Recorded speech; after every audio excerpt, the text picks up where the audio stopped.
What's up, guys? Welcome back. If you guys have been following the channel, you know that we love escapes here, and it is the cornerstone of all of our jiu-jitsu, especially as beginners. But all the way through your jiu-jitsu journey, all the way to black belt, you should be constantly refining your defense so that you can always have no fear and be efficient in your movement so that you always have a higher gas tank than your opponent.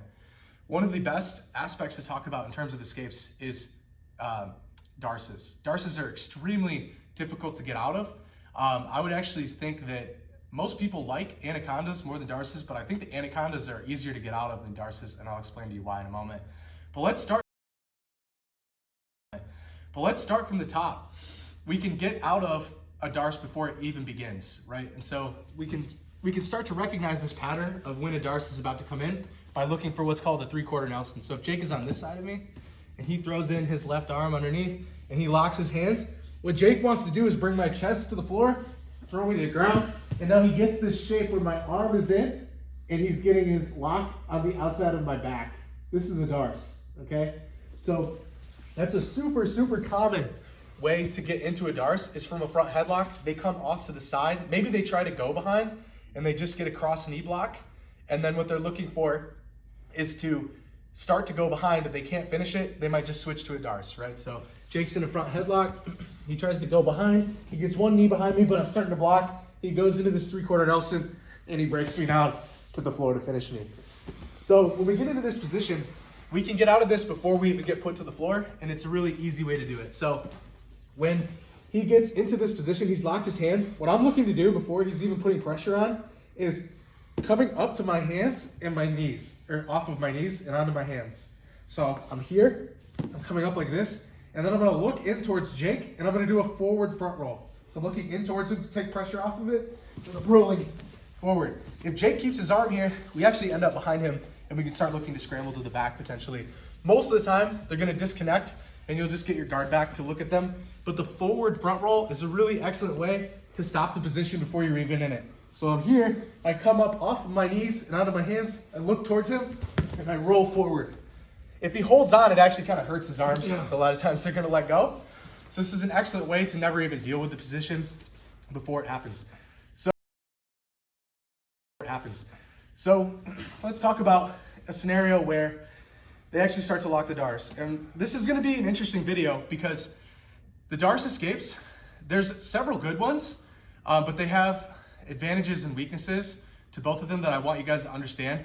And most of the time, a couple of these I'm gonna show you are mutually exclusive, meaning that if you perform one, you've kind of forsaken the others. So while you're learning your darce escapes, you're gonna have to kind of play with all of these and decide which ones you like more and which ones work for you better, because it's not gonna be a scenario where you can try one darce escape, then try the next, then try the next, because your arm positions are kind of committing you to one. So this is why I think darces are really difficult to get out of and why they're very, very important to practice escaping. So one of the best ways to escape the darce is, let's say Jake's on this side of me. Let's say he wants to lock up a true darce right from here. So go just like try to lock your hands fully. Oh, from yeah, right here. So people can do this, right? And I'm just gonna do it from this angle so you can see this better. But as Jake's starting to, so he goes back, as he's starting to put this in, I can look to do what's called a thumb post. So a thumb post is where I'm gonna take my inside hand. So it's always gonna be the hand that's involved in the lock. It's never gonna be this hand. This hand doesn't really do much. I can try to pull this down, but if Jake is strong, it's not gonna be able to keep his connection of his arm off of my throat. So you can already tell that my voice is changing a little bit from the pressure. So before Jake even locks this up, if I feel it coming in, what I'm looking to do is take my hand and I'm gonna put my thumb as a C grip right onto his wrist.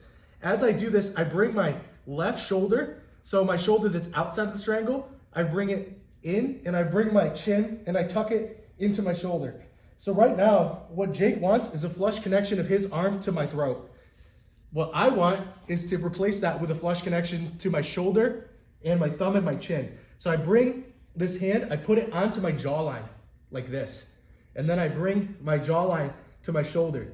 So when he tries to connect, go ahead. Now, he's not connected to my throat. He's connected to my chin and my shoulder. So even if he tries to finish here, even if we go to the floor, try to pull.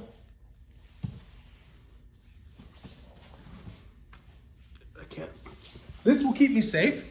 And a lot of times, guys will feel like the darce is so close that they'll continue to try and just burn their arms out there. So it's a lot like if you guys have been in an Achilles lock where they hold onto your leg and they just start going gorilla on it, but you know that it's not there. And it's great to act like it might be there because then they'll burn out all their energy just trying to finish it. Or guillotines. A lot of times guys will do that too. They'll just wrench on a guillotine for like a minute at a time. And then by the time they figure out it's not working, they let go and they're exhausted.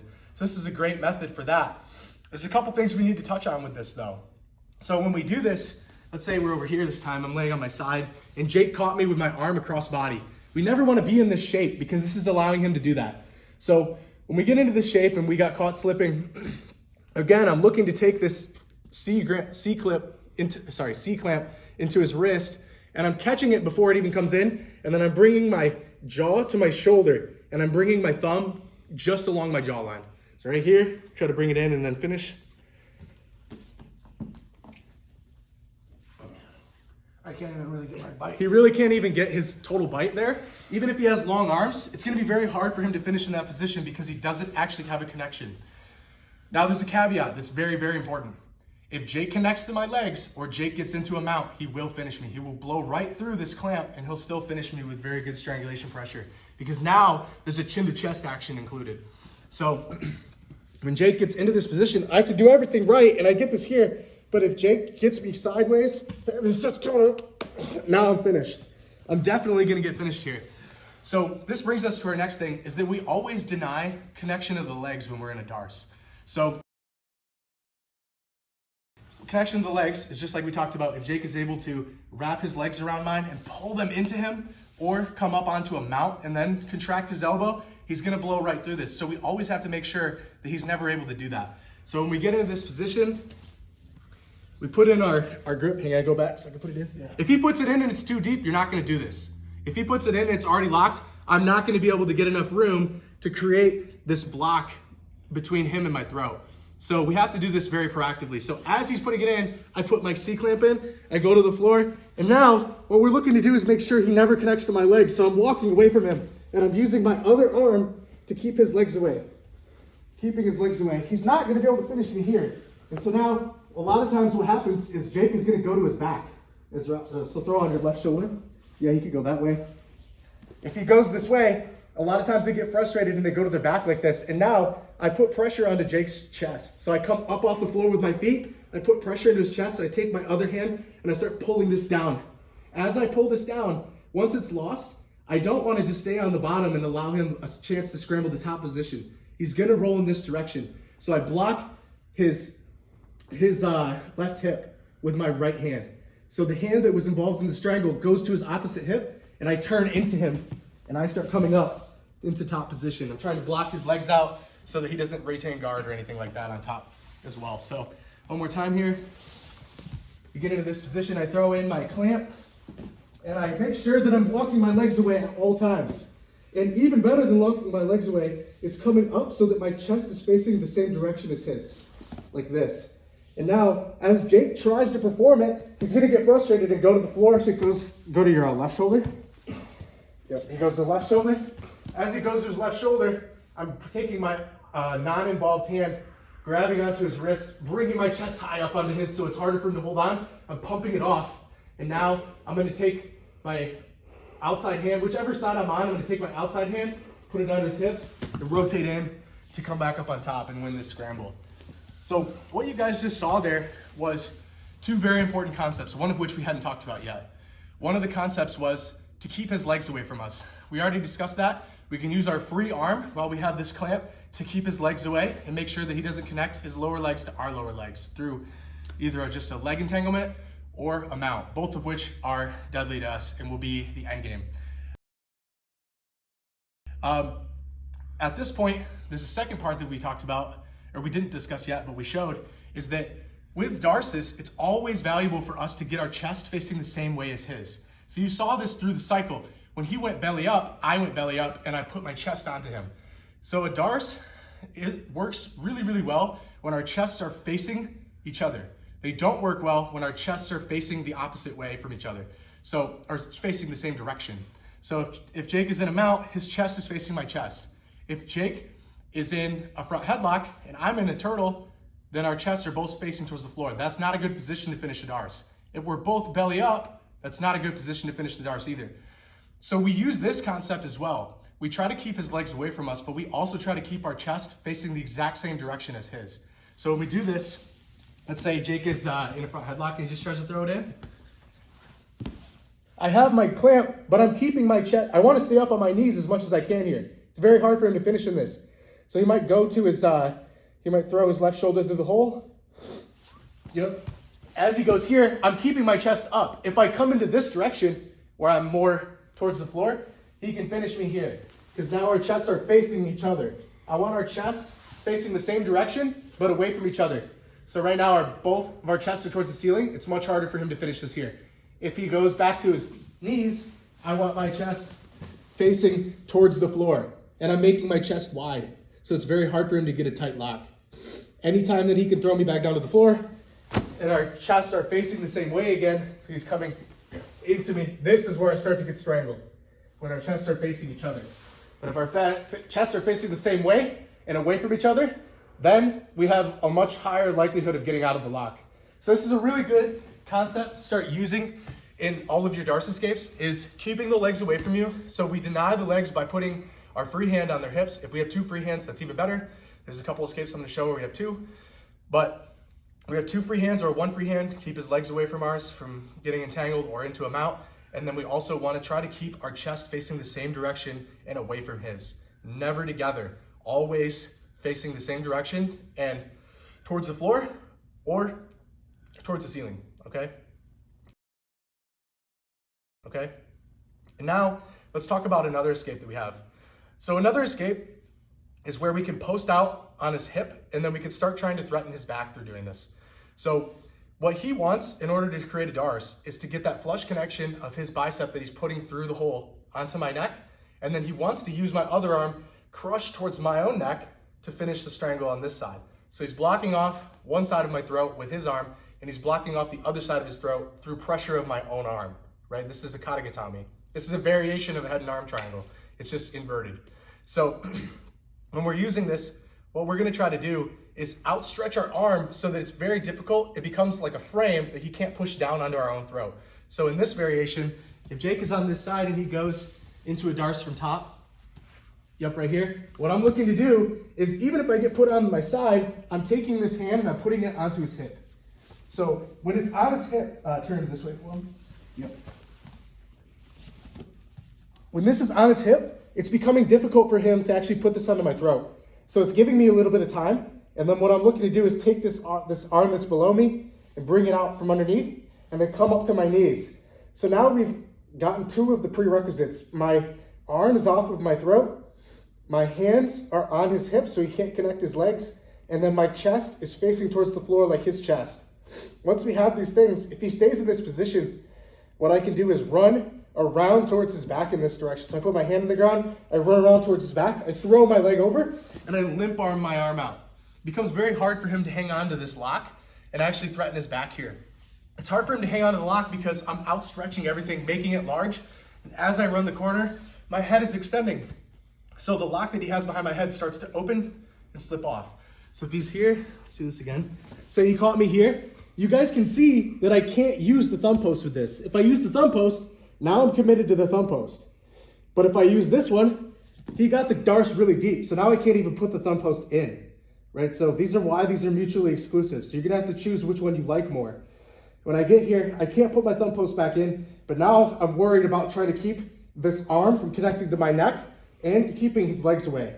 Now I wanna get chest facing the floor like his. So I get my chest facing the floor, put my hand on the ground, and I start running towards his legs. I'm running towards his legs. As I do, I'm bringing my head as an extension away from him, and I'm limp arming out. And if I'm able to get my legs thrown around, we actually can threaten the back here. This is a really nice counter. Yeah. It's very difficult for people to follow you in that position because you're keeping them away with this stiff arm, and you're keeping this arm off of your throat, and then you're able to start threatening the back. So again, I'll do it here. I'm on my side. I got caught slipping. Maybe it's too deep to throw in the clamp. This is a great secondary option. So before I throw in the C-grip, or maybe I already lost my chance to do it, I take my arm and I put it on his knee or his hip. Sometimes if you can't reach the hip, like I can't with Jake here, he's a pretty big guy, so I'm gonna put my hand on his knee so he can't come towards me. And now I'm coming up so that my chest is facing downwards just like his. I'm running around to the outside. I'm throwing my hook over his back, and then I'm limp arming out, just like we do if we were in a dogfight. If Jake took a whizzer here, we can do this if you guys have ever tried this, where he tries to whizzer down on me, and I limp arm out, and I take his back. It's a very similar movement to that. So now that we talked about this one, let's talk about another variation that's kind of similar to this. Again, this is one that's going to be mutually exclusive from the C-clamp because we can't use it while also having our arm out. He's gonna start locking it too tight to get our arm in retroactively. So this one, let's say he puts it in. Now, instead of going to the knee, I could try to take his arm. I take my inside arm that's inside the lock, I throw it around his elbow, and now I start flattening out. I turn belly down, and I flatten out like this. I completely go belly down. Now, this position is interesting because it does keep you safe, and it makes your chest really wide, so it's hard to finish you. And he can't really go around and connect to my legs because he can't get his arm free. So try to go around. He can't really go anywhere because I'm pinning his elbow to the floor with me. So now the upside to this is it's very easy to get into. The con to this one is that I have to wait for him to stop. So I'm waiting here, and eventually he realizes he can't finish, and he's gonna let go. Yeah. And once he lets go, I can try to come up. If he goes back to that, I would go back to my roll. Let's say he just lets go and he tries to go to my back. Just run to, yep. As he tries to run to my back, I do a shoulder roll forward. I can shoulder roll and bring my hips to his shoulder so that I get my guard back. That's probably your best move from there because we don't want to stay belly down in this position once he lets go and just let him run to my back and get a belly down rear naked. That's not a position we want to be in. I would actually argue that's the worst position in the sport. So this is another option where we can, instead of posting on the hip, we can actually use these two together. We can go from the knee and trying to go to his back to also wrapping around his elbow and going completely flat on the ground with our chest. When we're based out like that, he can't roll through and go to the belly up variation either because we're holding his elbow. It's very hard for him to do that because we're holding onto his elbow, and the fact that my whole entire body is based out like this, it's gonna be very hard for him to roll me to this position. The con of this one, like we talked about, is the fact that I'm kind of waiting on him to stop trying. So once we get here, let's try it again. To show you how to finish it again, I go here, I hold onto his elbow, and then I go belly down and I base out with my chest as wide as possible. And now, as he gets frustrated, he can't finish the lock. He tries to let go. He tries to let go and get out of the position and go to my back. As he does, I can keep this here or I can take it out, but I'm gonna take my right shoulder, so my shoulder nearest to him, I'm gonna put it on the floor, and I'm gonna roll through so that my hips end up hitting his armpit. And if he pops up, you could end up getting people in triangles, especially if he takes this arm out, or your knee is already on the outside, so you can reach in for K guards and things like that as a counterattack as well.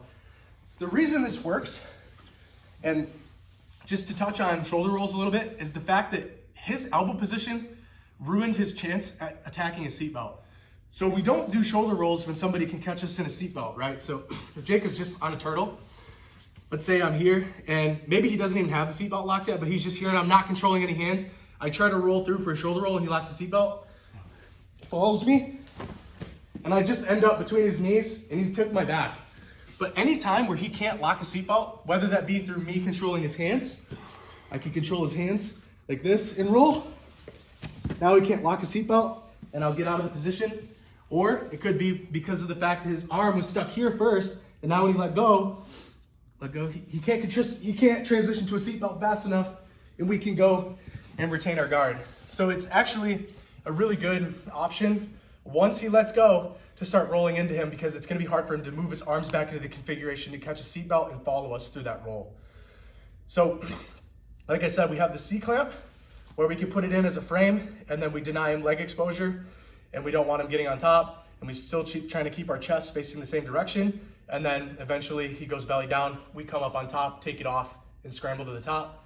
Or we can put our hand onto, we can do the second one, we can put our hand onto his knee, try to run to his back, and limp arm out, and then take his back. Or we can switch to overhooking his arm that's inside, and then belly down, so that it's very difficult for him to rotate me because I'm so based out and flattened. Now, you can play both of those together, those second ones. you can play those both together because I don't have to commit my hand to the C-clamp. Now, the way that I really like to use these together is I like to use the posting on the knee because it allows me to counter, and I like to use the belly out as a secondary fallback in case that doesn't work. But what happens a lot of the times is people will try to finish it so hard that they keep running towards my head, and as they run towards my head, it turns more into like a typical front headlock. And once that happens, I do a short drag to get out. So I've used this with really good guys. This is usually how I like to play. So we get here, he tries to do it with this one. I put my hand out onto his knee, I come up to my side, and I try to run here, and he knows that, so he's gonna keep running towards my head. He keeps running towards my head, and the more he runs towards my head, he's now not in a darce configuration. He's gonna try to move back to a regular headlock, and as he does that, he's bringing this arm deeper, and when he does, I grab onto his tricep, I bring my head to the middle. I don't want my head to the side. I post this leg up, I bring my head to the middle, and I short drag him out and take his back once he tries to transition back to a front headlock. It's really nice because as he's in this darce, he's running towards my head, and then when he has to switch, he's not really thinking about switching to a guillotine because he's just trying to get his arms back into a proper configuration for being front on with me. And while he does that, I'm already grabbing the tricep, posting my leg out, bringing my head to the middle, and dragging him through to take his back. So we're here, one more time.